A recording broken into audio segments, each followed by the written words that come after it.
Hello, everyone, and welcome to MCU Explained. I'm Susan. I'm Tab. And we are here to talk about episode 8 of Wandavision. Oh my gosh. There was so much, and what an emotional episode, but so much to go over. So much.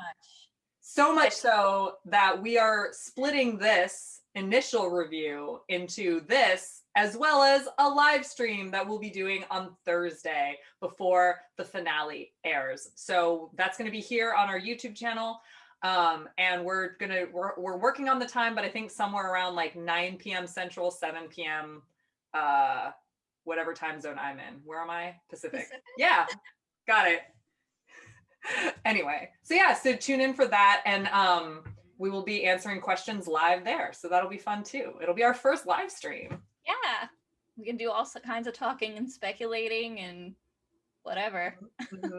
And I'm gonna wear my Marvel PJs because, as am I. Yeah, we have matching Marvel PJs.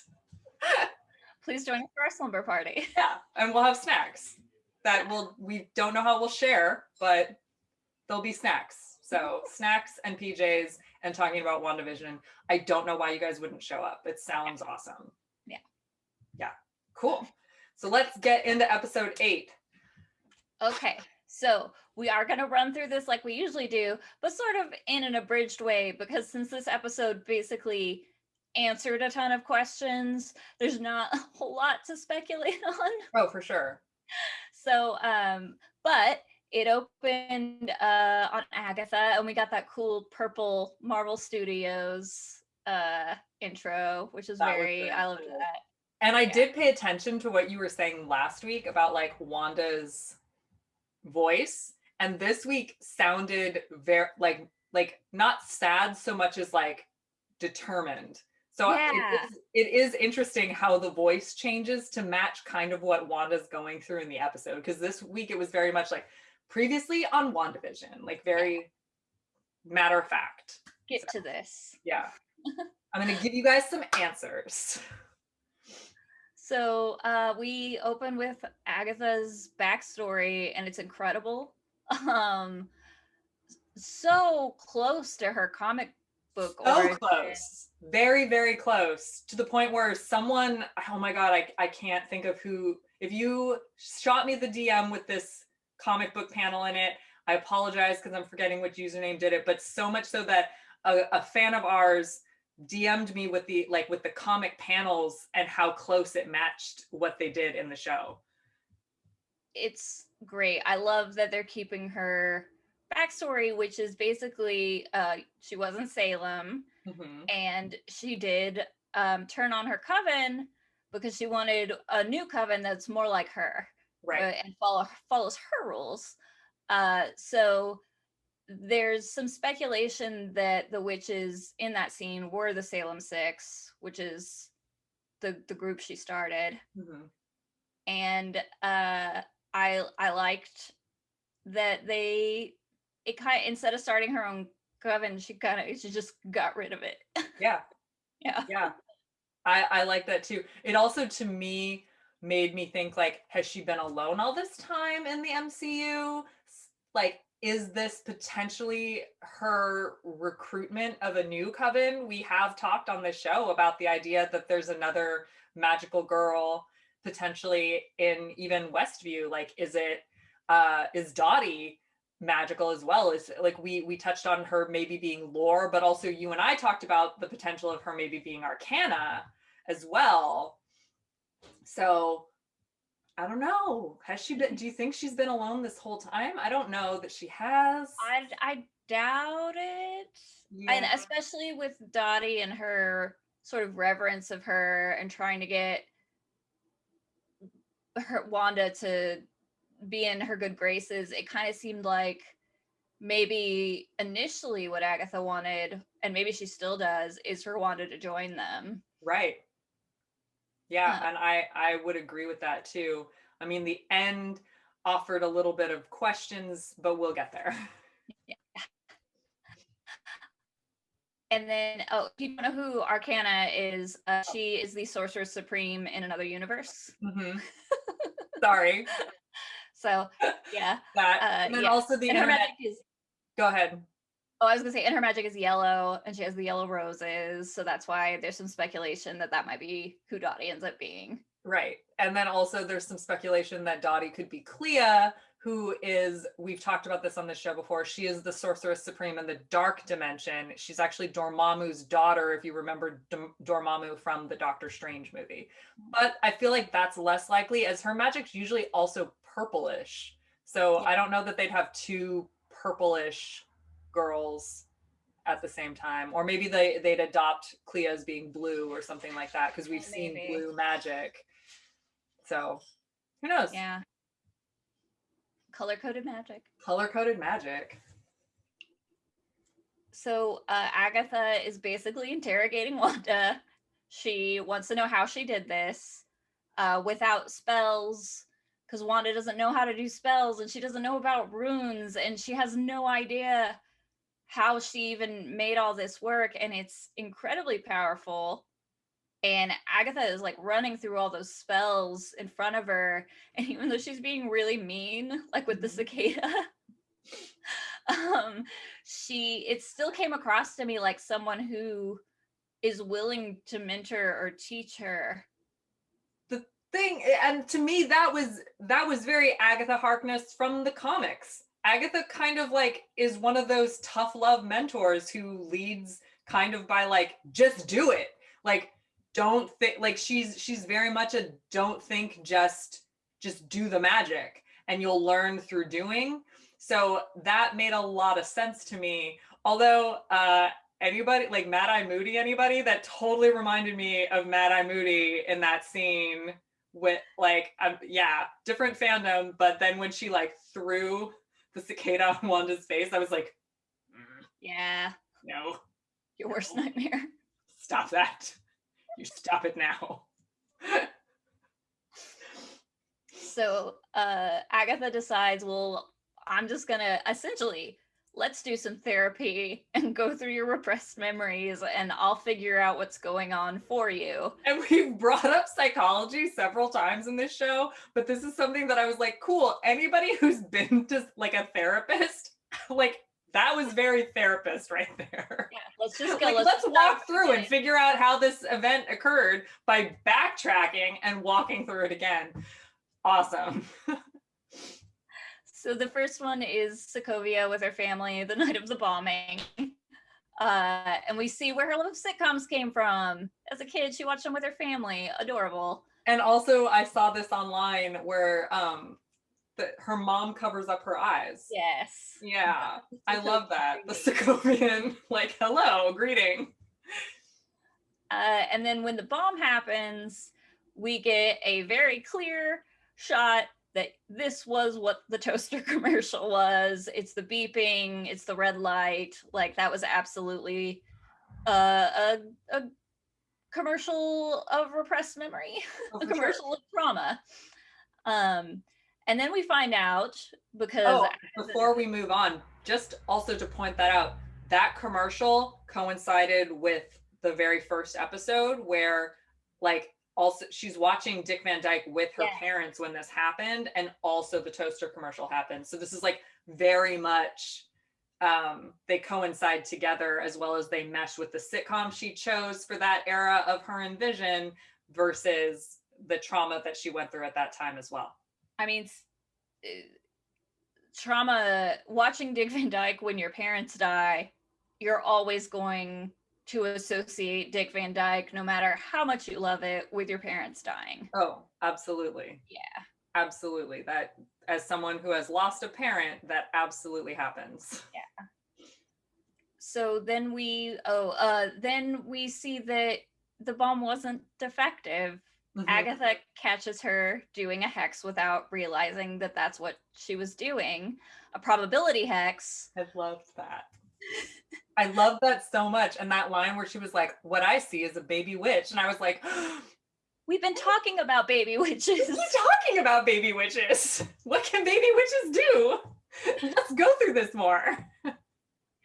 So then she does a probability hex, which is notable because that's what Nexus beings do, we talked about in the last episode how Wanda's a Nexus being, they affect probability. Mm-hmm. So she's able to pull, I don't know how, here's how I like make it make sense in my head. She's able to make that the one bomb in all the other universes, all the possibilities, that's the one that didn't go off. Right.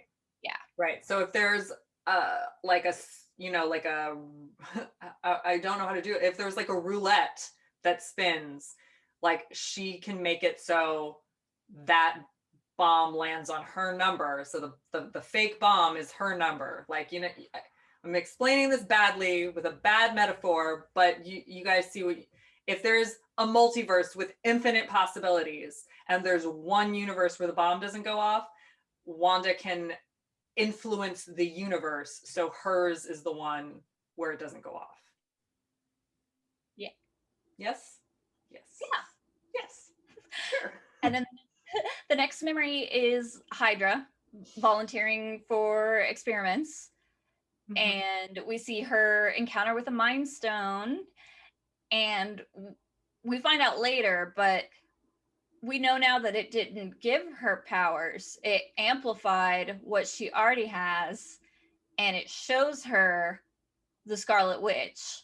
And I will put a picture here because someone went in and clarified what she sees in the Mind Stone, and it's her in what I think what looks like to maybe be the costume they've been teasing. Yeah.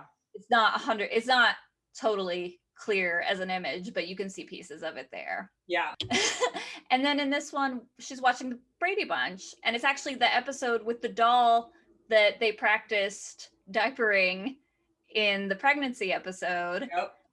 And this seems to coincide with obviously the watch commercial, but also the soap one. This is a brainwashing plus working with Strucker. Like, this was all one thing for her. I also enjoyed the fact that when she sees the image of who we now know to be the Scarlet Witch, like it kind of coincides with her new origin story. When they rewrote it for Marvel, where she comes from a line of witches, and there's a spirit of an old witch that possesses her, like, and that's where her powers come from. It's nice that they're going with that storyline, which would make it a whole lot easier for those of you asking us about jumping into comics. It will make it a whole lot easier for you to understand the stuff that's going on currently in the comics. Yes, and we can talk about it more later, but in the comics, when she finds out who her birth mother was, they were the Scarlet Witch before her mom. Mm-hmm. So the next scene was the really tough one. Well, one of the really tough ones. That's not fair. Yeah, it's like there were like a billion really tough ones. Where she's at the Avengers compound after her brother died, and Vision comes in through the wall, which is the callback to Civil War when he does that when she's talking to Steve. And they have a really sweet moment, and he comforts her. Yeah. I love the way that Paul Bettany plays like new young Vision. You can tell from the very beginning that he was fascinated by Wanda. And I've always loved the scene in Civil War where he says, "Everybody likes you, Wanda." Mm-hmm. He's trying to figure out how to be likable. Yeah. So sweet. Now, here's my question for you, Susan. Mm-hmm. Since Vision has the Mind Stone, has he always been able to see who Wanda truly is? That's a great question. My guess would be yes. Yeah. And maybe that gives a whole new meaning to the lines that are repeated between the two of them. I watched Infinity War over the weekend because apparently I hate myself and was like, this episode wasn't sad enough as it is. I should probably watch Infinity War. And the fact that they keep repeating the line, "I just feel you," like when she touches the stone, and then when she's destroying the stone, he says it again to her. I think he's always been able to see her clearly. Yeah, I think so too. Yeah. It's very sweet. It is very sweet.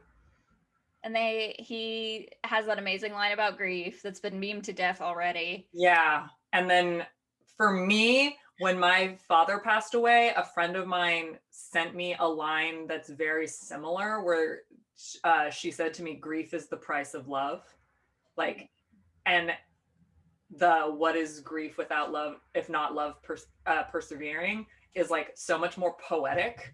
And I'm just like, and to have that come from Vision to Wanda was just so beautiful. Yeah, it was really sweet. And then they're watching Malcolm in the Middle. Yeah, I know. I saw someone, and he finally understands comedy. Yeah, he got a joke. He got a joke, and when he was like, sorry, and she was like, no, that was funny, I was like, oh, you guys are my favorite couple. So like, I don't want this show to end. I saw online someone pointed out that when in the scene with her parents, when he opens the suitcase of DVDs, all they have is the first season of Malcolm in the Middle, because that's all that would have been available at the time. So it seems like what she did was the first thing she started watching when she got to the US was like all of Malcolm in the Middle. That's really cute. That's something that also very much is something that people do to like walk through grief, is you pick up things that remind you of like your losses. And for her with her parents, that picking up the sitcoms that they watched together, and now her brother, and it's just, and it's comforting. It's comforting. It is. Yeah. It's very comforting. And then of course, the sitcom she's watching after her brother dies is the one that when he shows up, she puts him in. Yeah, totally. I loved that so much. And also in this episode, you just realize in a very short amount of time how much Wanda has lost. Boy. And it's kind of surprising she hasn't done something A, worse, or B, this exact thing sooner. Yeah, Vision obviously helped her a lot. Right. Yeah. Right. So then we see her going to Sword is the next thing that Agatha watches. And Susan nailed this when she said the footage was doctored, because it absolutely was. She very politely tells the man at the desk she would like his body. She wants Vision's body back, and she wants to have a funeral. And what really stood out to me is that she talks to this guy that's working there, and then when she gets permission to go in, she doesn't need them to buzz her in. So she always could have done that, but she's going about it the right way. Right. That was the main thing for me too that I noticed, where I was like, she's not trying to do anything bad. The fact that Hayward has made her into the villain here makes him way more dislikable than he already was, because he clearly doctored footage to make her seem like she broke into somewhere that P.S. she could have walked into on her own, but instead asked permission, and then to have her heartbreak. Yeah, she's on her very best behavior, especially with what she's going through. And what she's capable of. She's on her very best behavior. Yeah. And then she meets with Hayward, who is a monster. Yeah. He does have that interesting line about not everyone has the power to bring their soulmate back online to life. I don't know how he knows she could do that, or why he thinks she can do that. I don't know either, because like, I'm wondering if, because of his father's work with Hydra and her being experimented on by Hydra, maybe there's a file somewhere that has more of her power capabilities that he has had access to, because there is no indication in the MCU from the good guy side that she even knows she can do that yet. You know? Yeah. Good point. Yeah, a lot of speculation too now about, like, seriously, who is Hayward? Right. How is he able to? I mean, we just said, but he knows so much. I genuinely hope he doesn't get killed or anything at the end of this, because I think he's a very interesting villain, and I would like to see him maybe working with the other anti-superhero villains. Yeah, you and I have talked about this again separately from the show, where there are several anti-magic, anti-superhero villains out there right now. We're going to see another one coming up immediately after this in Falcon and the Winter Soldier.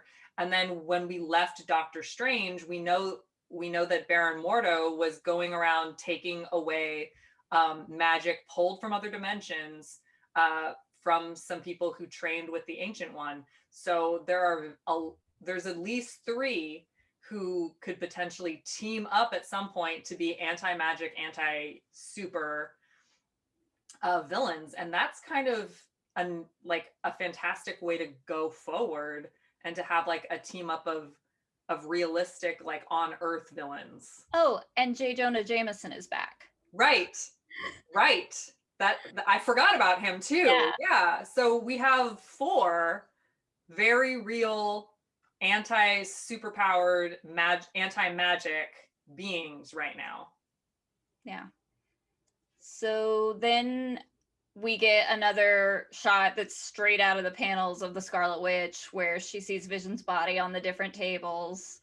And she goes down there, and Hayward even tells them to back off. Probably because he hoped she was going to bring him back to life. Oh, yeah. But she can't feel Vision anymore, and she leaves the body there. She does not take it with her.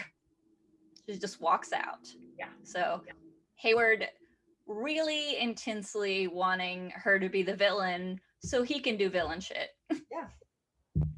Yeah. She goes to her car, which is also a meme now because it's a Buick. And guys, honestly, I don't think she cares about cars. She probably just took something like a car out of Tony's garage. She doesn't care. Yeah. That's not her thing. About her car? I haven't seen anything about her. What's the thing about her car? It's just that like Tony gives these incredible cars to like himself. Black Widow has an incredible car. Like they all have these sports cars that are really cool, and she just has, a Buick. I mean, that's sensible. Yeah. What a sensible choice, Wanda. She can fly. She doesn't always. Right. There's also that. Like Black Widow can't fly. Neither can Cap. So on the passenger seat, we see the deed to the land that Vision bought in Westview, New Jersey to grow old in. Extremely sweet. We don't actually where she got that. Yeah, so, I have no idea where she got that, but yeah. Wow, I'm crying. Yeah, so she drives to Westview. We get her entrance into Westview, which Westview sucks. Yeah. There. It's dilapidated, nothing, it's in disrepair. There's nothing really going on in Westview. Everyone looks depressed. And we see some of the characters that we've seen in the sitcom world, and they all look real sad. Mm-hmm. So when Quicksilver said to her, you did them a favor, they got better jobs, they are happier, they stayed with their families. She did improve the town. It's just on the very edge of town. Yeah. Can't move. Yeah. So she did the best she could. She did the best she could. She finds the land. There's not a house there yet, but she explodes in grief like she has done before. Do once before when her brother died. Yeah. And she took out Ultron's entire army when she did it last time. Yeah.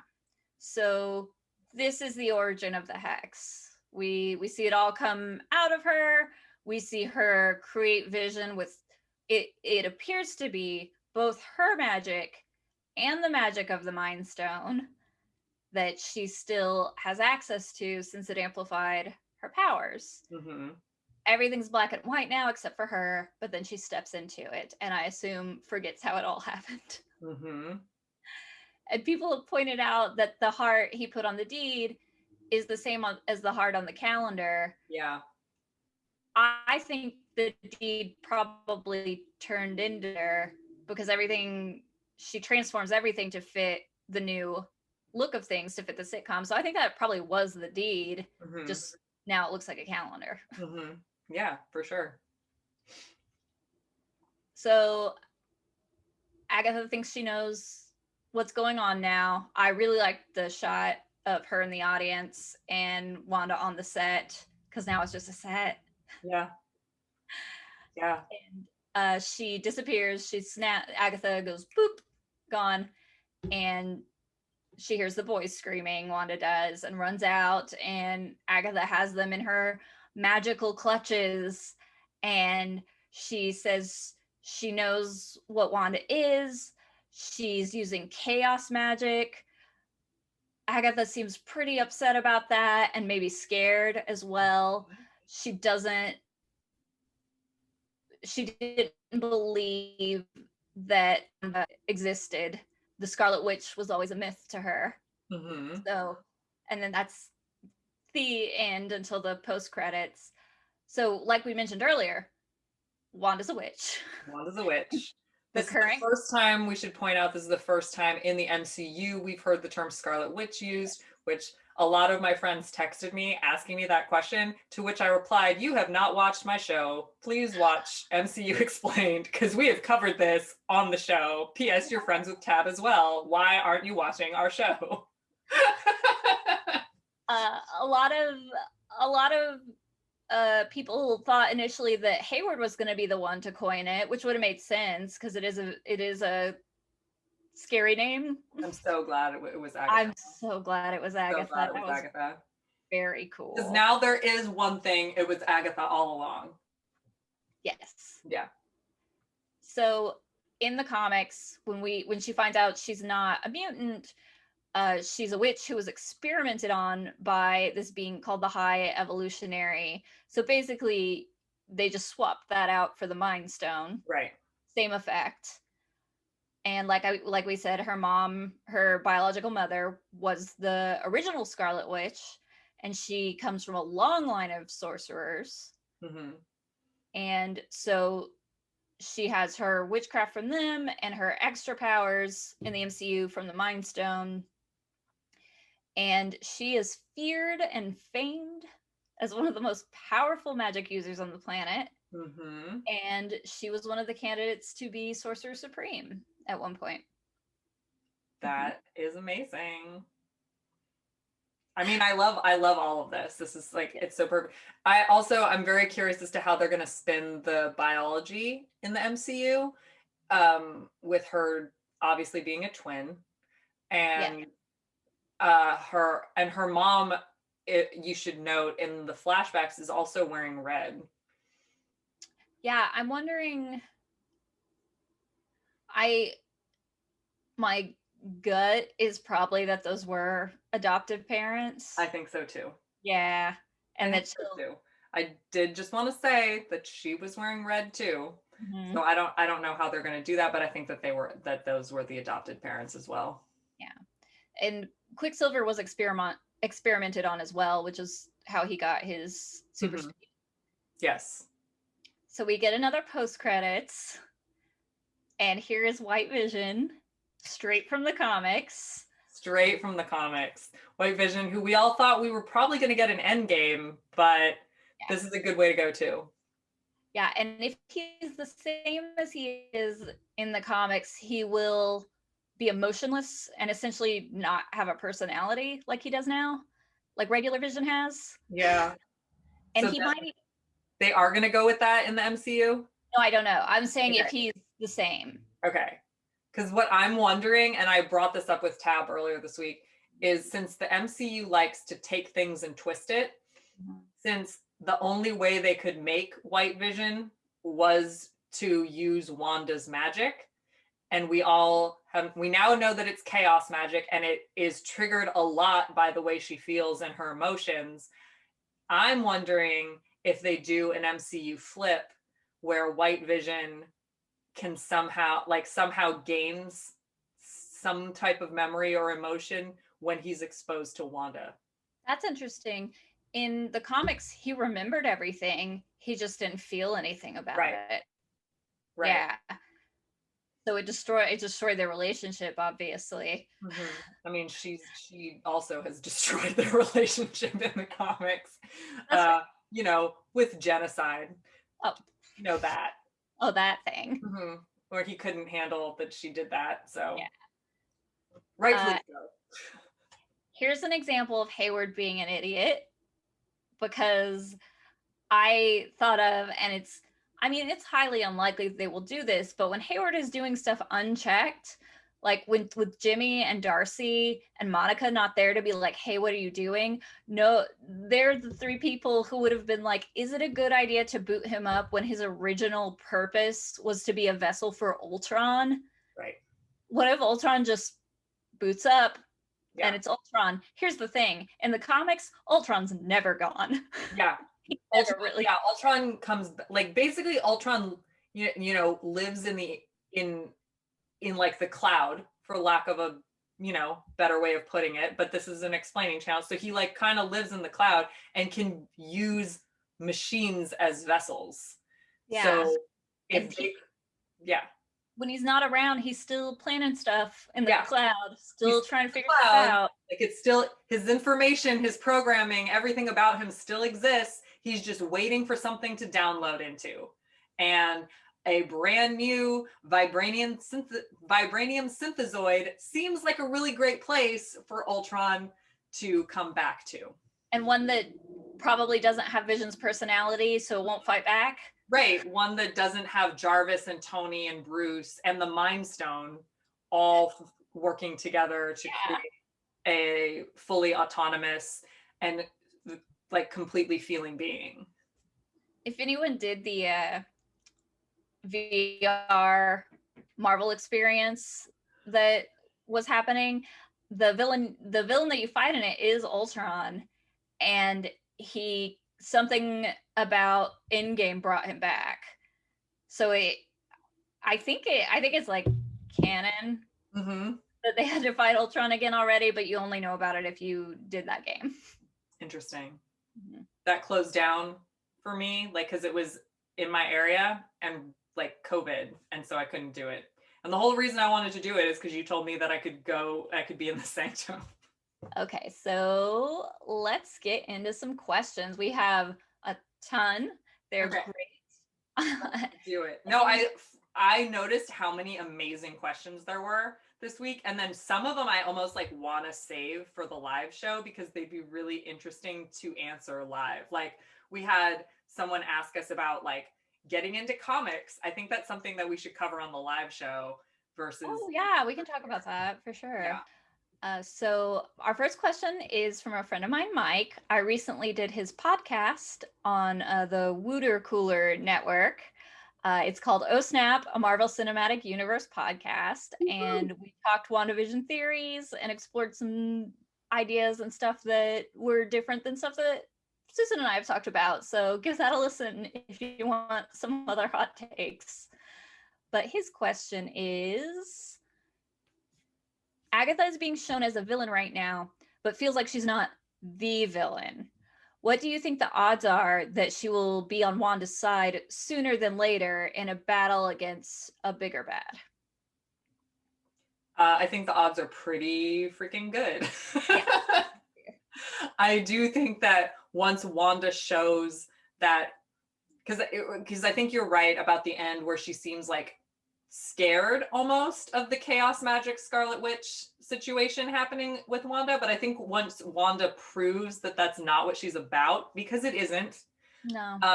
I think that she's going to be on Wanda's side fairly quickly, and seeing them fight together, potentially also with Doctor Strange, since I haven't brought him up this show yet, would be really awesome to see. Yeah. And whether we see that in this week's finale or we see that in Multiverse of Madness, I don't know, but it'd be really cool to see a bunch of magical people. They might have to come together in the Loki begrudgingly helping Thor kind of way, even because they have to deal with White Vision and Hayward, and all of this is a bigger threat to them than each other. Yeah, I completely agree with that as well. So we might get a taste of it this week and then a bigger situation, because we know that Agatha has a relationship with Doctor Strange as well. Yes, we do. Mhm.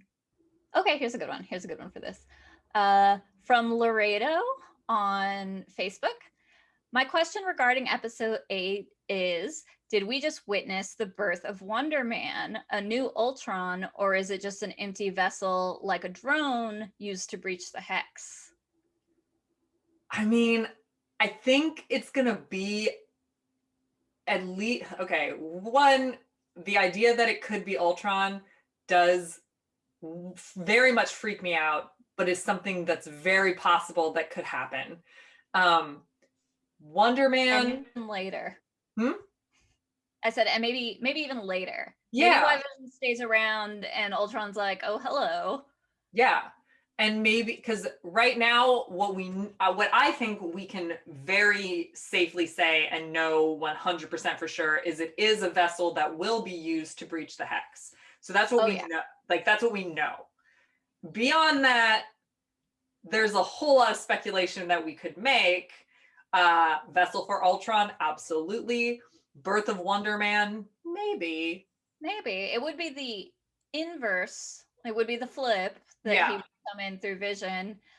The way they replaced the High Evolutionary for Wanda with the Mind Stone, they replaced Wonder Man for Vision with the Mind Stone. right. In case you didn't know, in the comics, that is not an Infinity Stone in his head. It's a control chip. Yeah, yeah. It's not, one of the 6 stones that controls pieces of our reality as we know it. Presumably in White Vision, because he does have a thing there, I assume that's a control chip so that Hayward can control him. Yeah, I agree. I think that too. Okay, from Ashley on Facebook. Hi, Ashley.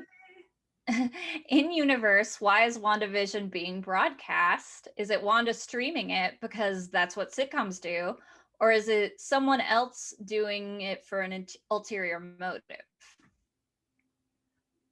I saw this question. I realized I'd never thought of this before. Kind of talked about like who would be broadcasting. We have the whole idea it was Agatha all along. Yeah. Like that really made me think that it might be her. And also the fact that like that was how they when they like did the song, that's how they like panned out to show that she was in charge of like things like being the director and things like that. So could she have been in charge of the broadcast? I don't see what her motive would have been Yeah. to be in charge of that. Other than you attracted me with your powerful magic, and I want to know how did you do this? We don't know if she has motives beyond that, but Right. it seems like she does because she got frustrated enough to just tie up Wanda in her basement and be like, I try to be nice. Let's figure this out. Right. But also like the only thing I really can think of for like that makes sense as to like why this would be a broadcast, because why wouldn't it be?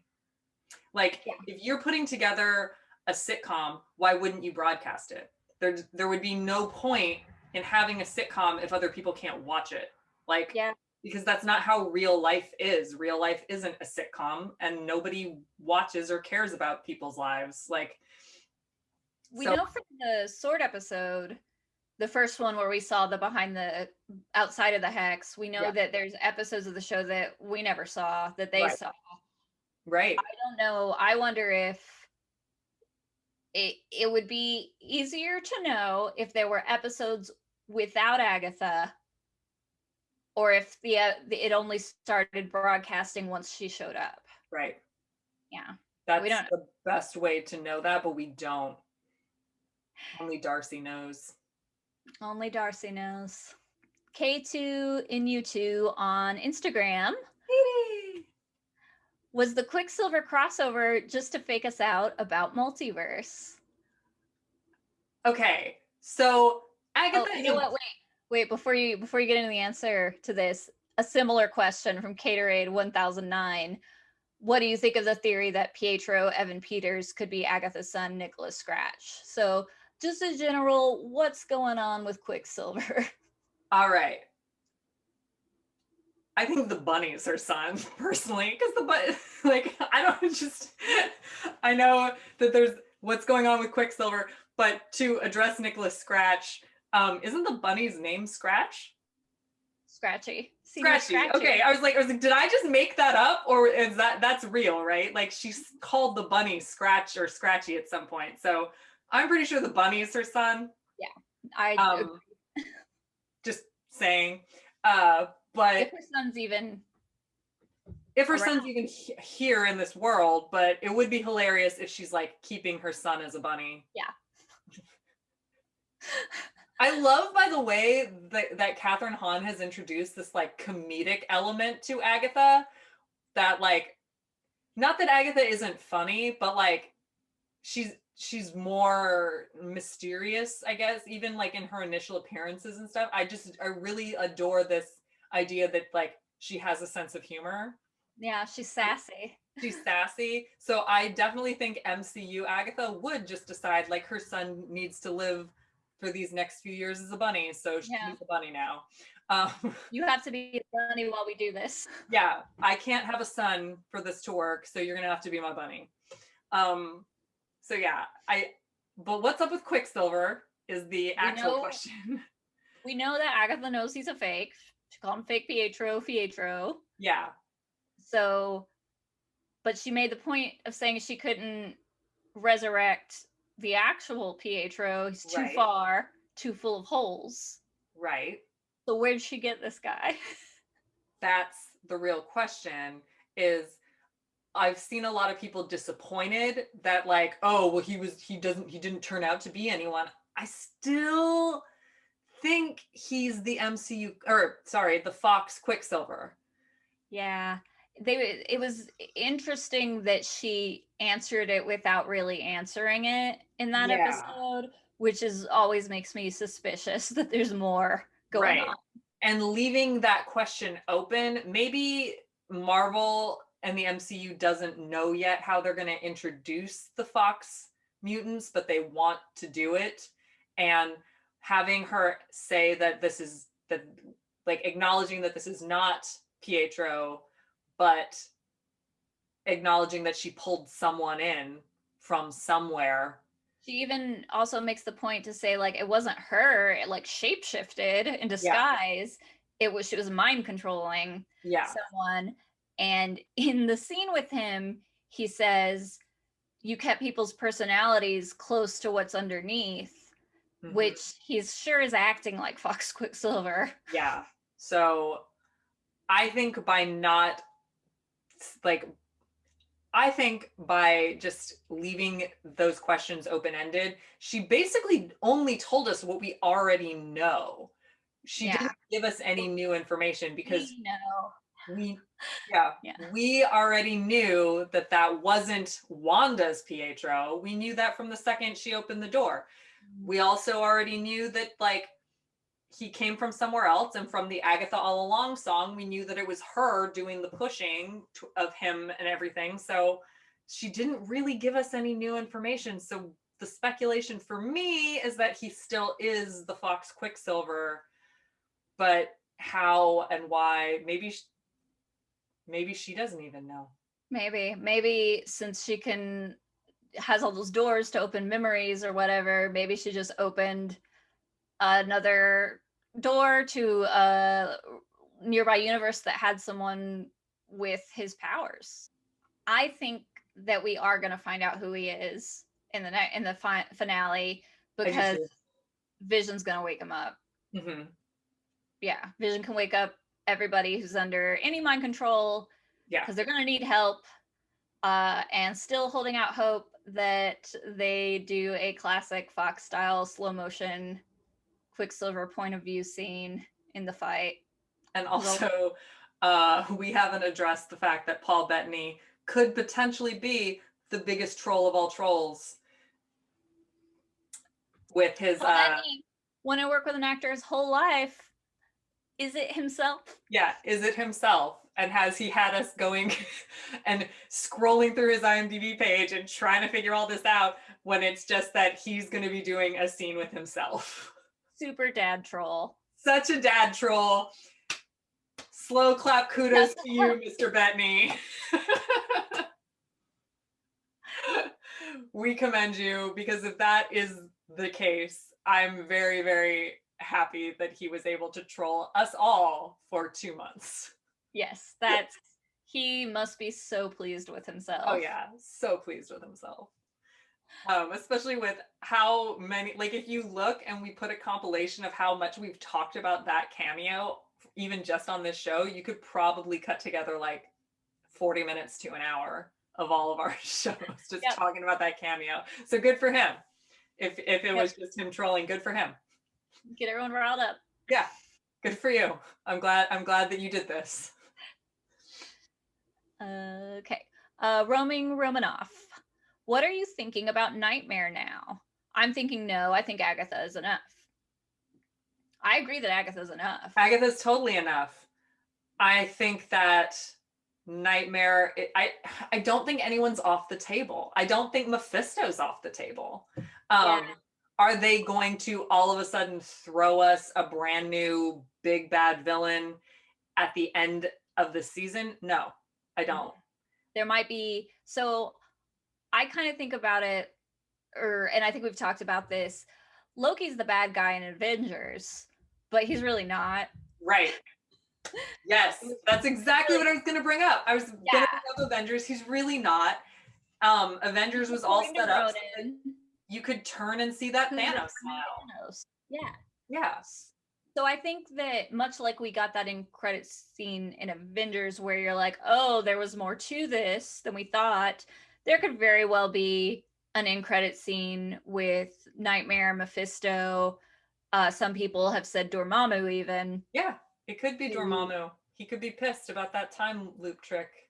Yeah, so setting up a bigger bad, because I also, since Agatha is so gray like Loki, it makes sense for there to be someone more evil somewhere in the background. Yeah.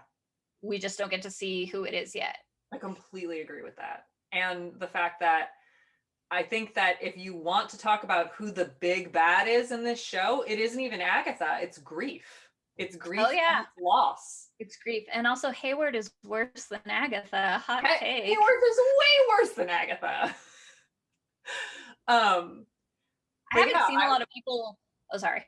No, I was just gonna keep saying, like, I don't think we're gonna get another introduction of a brand new character in the finale, but I do think that there's going to be a hint of someone else. Like, you know, because I'm sure that you had this happen to you as well. And a lot of our viewers probably had this happen to you because you might be like the nerd in your circle of friends.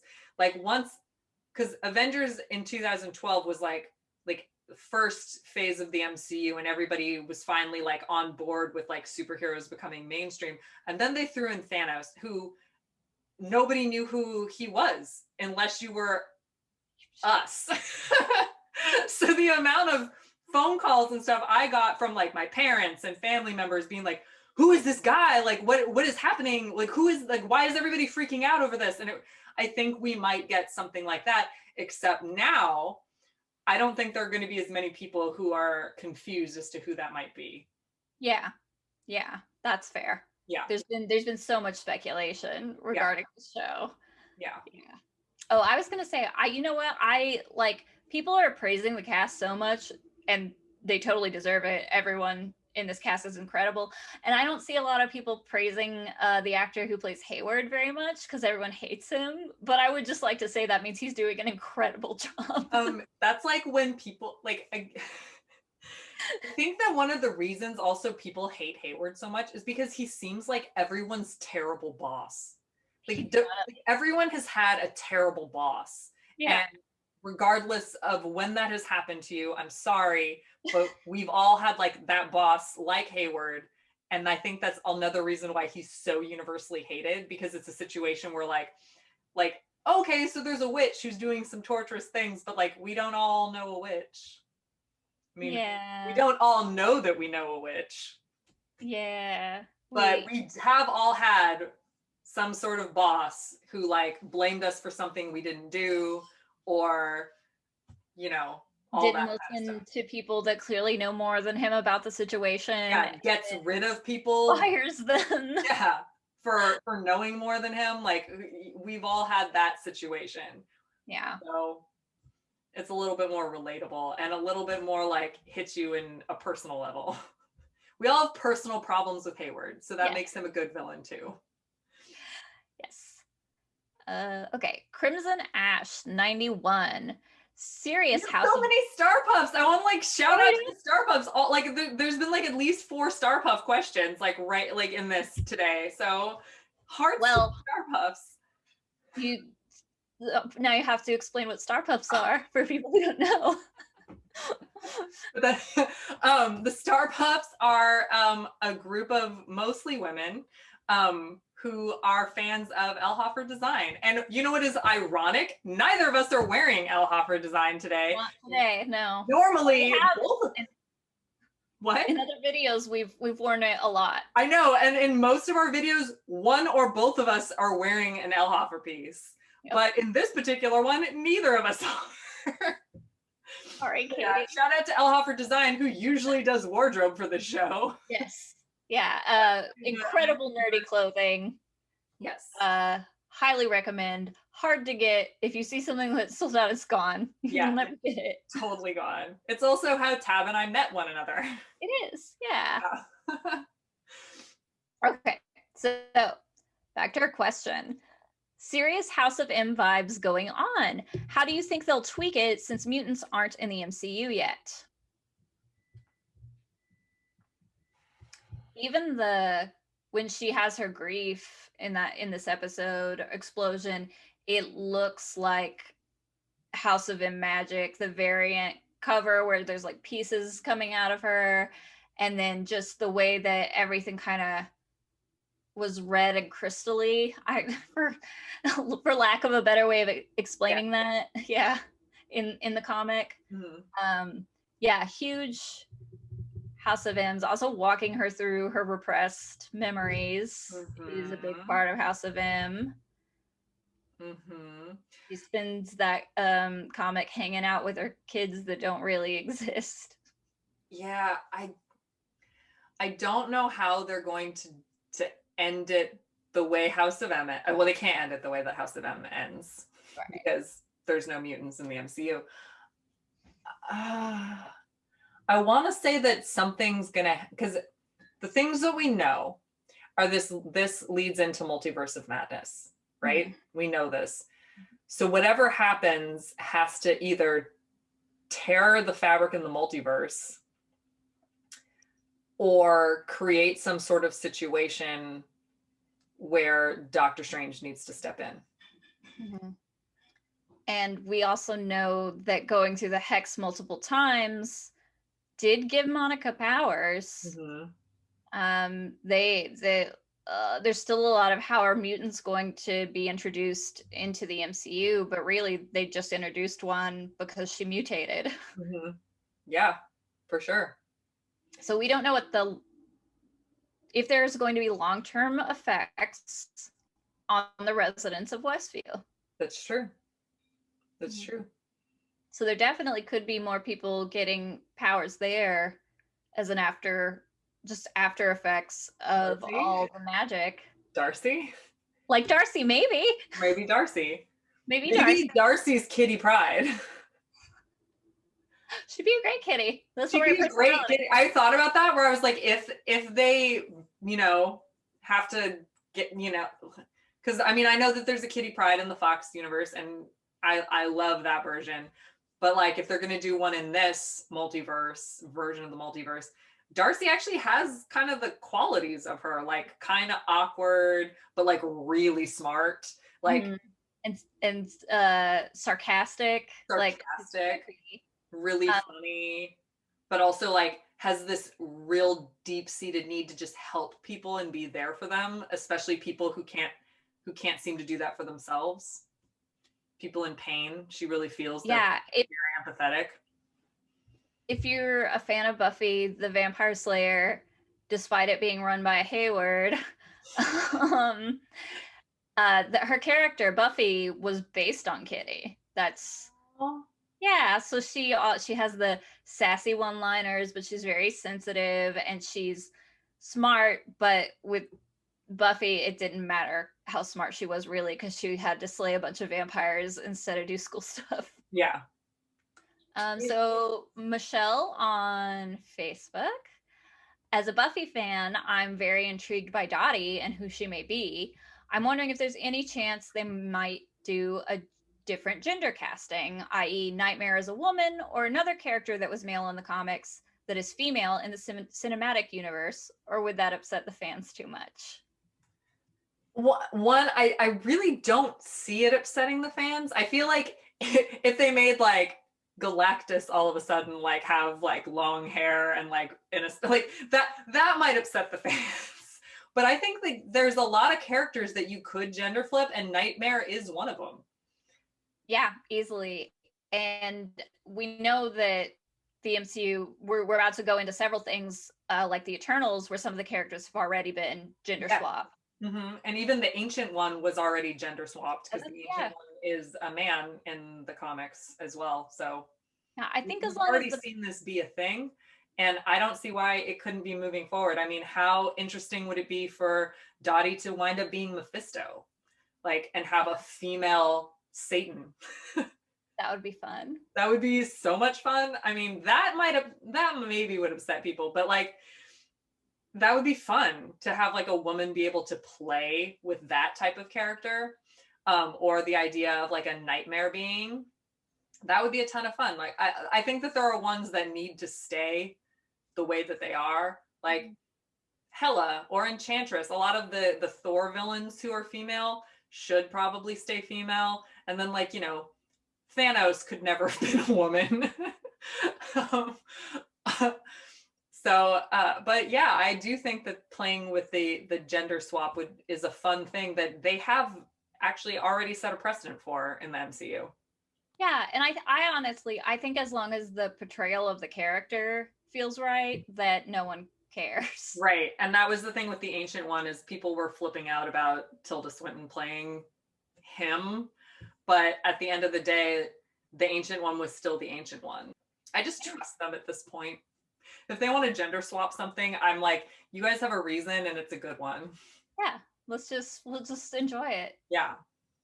Yeah, I think that that's it for this particular episode. But again, like Tab and I mentioned at the beginning of the video, we are going to be doing a live stream on Thursday night, so right before the finale, and you can ask us anything that we might have missed. If you had a question or a comment that you want us to answer live, we will be there in our matching Avengers pajamas and snacks.